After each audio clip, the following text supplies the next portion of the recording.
US superstar अभिनेत्री 35 सालों तक एक कमरे में बंद रही। बॉलीवुड की एक ऐसी अभिनेत्री जिन्होंने हिंदी और बंगाली फिल्मों में अपना जादू चलाया, जिन्हें बंगाल की मधुबाला कहा जाता था। क्यों बंगाल में दुर्गा पूजा के समय माता की मूर्ति उनके चेहरे के जैसे बनाई जाती थी? क्यों इन्हें मेल एक्टर से भी ज्यादा फीस दी जाती थी? क्यों इन्होंने दादा साहब फाल्के जैसा प्रतिष्ठित अवार्ड ठुकरा दिया था? 15 साल की उम्र में हुआ बाल विवाह और 16 साल में बन गई माँ। क्यों इन्होंने 36 साल तक अपने आप को कमरे में बंद कर लिया? क्यों इन्होंने गुमनामी भरी जिंदगी जी और मरते दम तक अपने आप को छुपा कर रखा? सब कुछ जानेंगे आज की इस वीडियो में। आज हम बात कर रहे हैं हिंदी और बंगाल की दिग्गज अभिनेत्री सुचित्रा सेन की। उनका जन्म 5 अप्रैल 1931 को बंगाली परिवार में हुआ था। भारत के आजाद होने के बाद इनका परिवार वहां से पश्चिम बंगाल में आकर बस गया, जो बाद में बांग्लादेश बना। सुचित्रा का असली नाम रोमा दास गुप्ता था। शिफ्ट होने के बाद 15 साल की उम्र में ही सुचित्रा का बाल विवाह कर दिया गया और उनकी शादी हुई रईस खानदान के बिजनेसमैन दीनानाथ सेन से, जो कि कोलकाता के जाने माने उद्योगपति के बेटे थे। सिर्फ 16 साल की उम्र में ही सुचित्रा ने एक बेटी मुनमुन सेन को जन्म दिया, लेकिन उनका झुकाव बचपन से ही फिल्मों की तरफ था। जब ये बात उनके पति और ससुर को पता चली तो उन्होंने इन्हें इनकरेज किया और करियर बनाने की सलाह दी। इसके बाद सुचित्रा सेन आगे की पढ़ाई करने के लिए इंग्लैंड चली गई और ऑक्सफोर्ड से अपना ग्रेजुएशन पूरा किया। इंडिया वापस आने के बाद पति दीनानाथ ने सुचित्रा को फिल्मों में काम करने के लिए प्रोत्साहित किया। उन्होंने 1952 में 21 साल की उम्र में पहली बंगाली फिल्म शेष कोथाई और फिर 7 नंबर कैदी में काम किया, लेकिन ये दोनों फिल्में रिलीज नहीं हो पाई और उनकी तीसरी फिल्म 74.5 रिलीज हुई,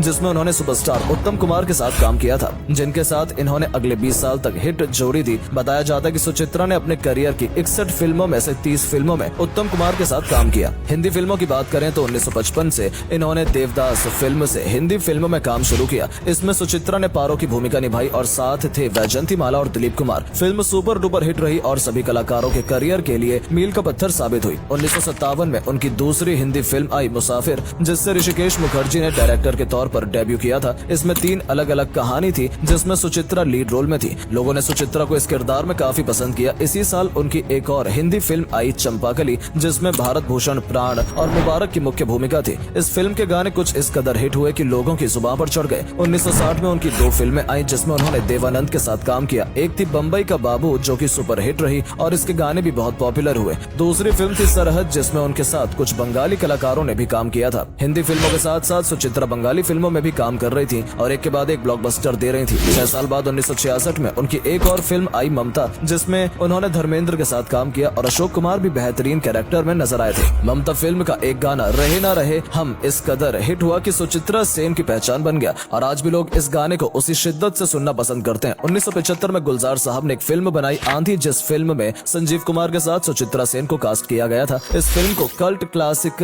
करार दिया गया और सुचित्रा सेन के द्वारा निभाया गया किरदार जैसे हमेशा के लिए अमर हो गया। इस फिल्म के गाने सुपर डुपर हिट रहे और सुचित्रा और संजीव की जोड़ी को भी बहुत पसंद किया गया। बताया जाता है कि इस फिल्म में सुचित्रा सेन का किरदार तत्कालीन प्रधानमंत्री इंदिरा गांधी से प्रेरित था। उन्हें लुक भी कुछ वैसा ही दिया गया था और उस समय कांग्रेस ने भी इस बात का विरोध किया था कि फिल्म में इंदिरा गांधी के किरदार को गलत तरीके से दिखाया गया है। ये विरोधियों की साजिश है और पार्टी इसका विरोध करेगी। इसके बाद इंदिरा गांधी के स्टाफ ने इस फिल्म को देखा और रिलीज की इजाजत दे दी, लेकिन 20 हफ्ते बाद ही इस फिल्म को बैन कर दिया गया, जिसमें सुचित्रा को स्मोकिंग और ड्रिंकिंग करते दिखाया गया है, जो गलत छवि पेश करता है। ये फिल्म 1975 फरवरी में रिलीज हुई थी और जुलाई 1975 में इमरजेंसी लागू कर दी गई थी। इमरजेंसी खत्म होने के बाद जब देश में सत्ता पलटी, तब जाकर कहीं इस फिल्म को क्लीन चिट मिली और ये फिर से थिएटर में चलाई गई। तब इसे देखने के लिए जमकर दर्शकों की भीड़ उमड़ पड़ी थी। इस पॉलिटिकल ड्रामा फिल्म में सुचित्रा सेन ने इतना जबरदस्त परफॉर्मेंस दिया था कि उन्हें सर्वश्रेष्ठ अभिनेत्री के लिए नॉमिनेट किया गया और खूब तारीफ की गई। ये सुचित्रा सेन की आखिरी हिंदी फिल्म रही, क्योंकि आगे उन्हें कोई भी कैरेक्टर इतना दमदार नहीं लगा कि वो काम करती। सुचित्रा ने अपने करियर में अलग अलग तरह की फिल्में की। उनके किरदार हर फिल्म में अलग होते थे। कहानी और किरदार की अच्छी समझ रखने वाली अभिनेत्री सुचित्रा सेन भारतीय सिनेमा की उम्दा अभिनेत्रियों में गिनी जाती हैं। सुचित्रा लगभग 25 साल तक अभिनय की दुनिया में शीर्ष पर कायम रही थी और उन्होंने अपनी दमदार छवि बनाई। 1978 में उनकी एक फिल्म आई प्रोमो पास, जो कि एक बंगाली फिल्म थी और फ्लॉप साबित हुई। इसके बाद सुचित्रा को कुछ ऐसा आभास हुआ कि वो फिल्म छोड़कर गुमनामी में चली गई और फिल्मों से संन्यास ले लिया।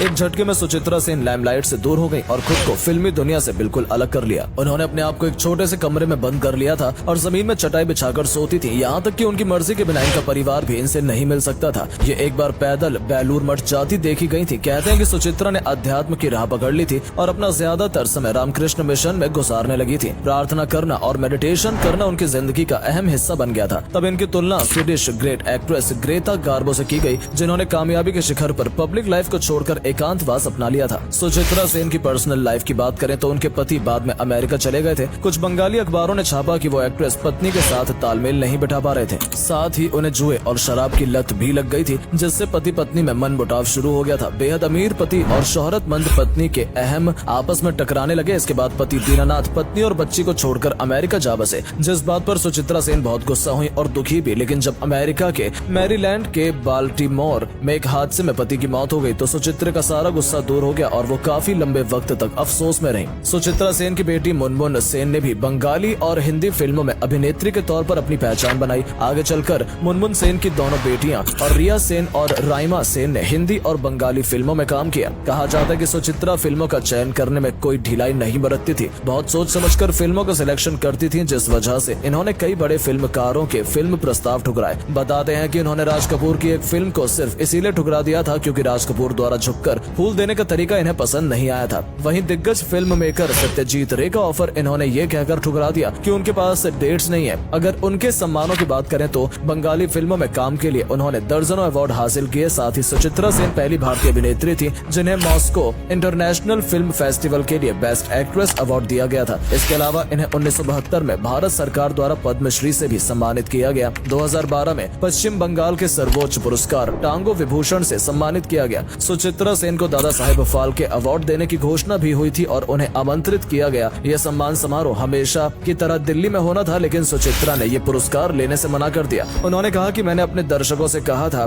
कि मैं अब कभी लाइमलाइट में नहीं आऊंगी, इसीलिए ये संभव नहीं हो पाएगा। अगर आप पुरस्कार देना चाहते हैं तो घर आकर दे दीजिए, और उन्होंने इस अवार्ड को ठुकरा दिया। सुचित्रा सेन बांग्ला फिल्मों की अभिनेत्री थी और हिंदी में उन्होंने 6 या 7 फिल्मों में ही काम किया, लेकिन बेहतरीन काम किया। 17 जनवरी 2014 को 82 साल की उम्र में हार्ट अटैक से उनका निधन हो गया। उनके कद का अंदाजा इसी से लगाया जा सकता है कि उनके निधन पर तत्कालीन राष्ट्रपति प्रणब मुखर्जी, प्रधानमंत्री मनमोहन सिंह, नरेंद्र मोदी, बांग्लादेश के प्रेसिडेंट सभी ने दुख जाहिर किया था। आज वो भले ही हमारे बीच नहीं है, लेकिन उनका जबरदस्त अभिनय हमारे दिल में हमेशा जिंदा रहे।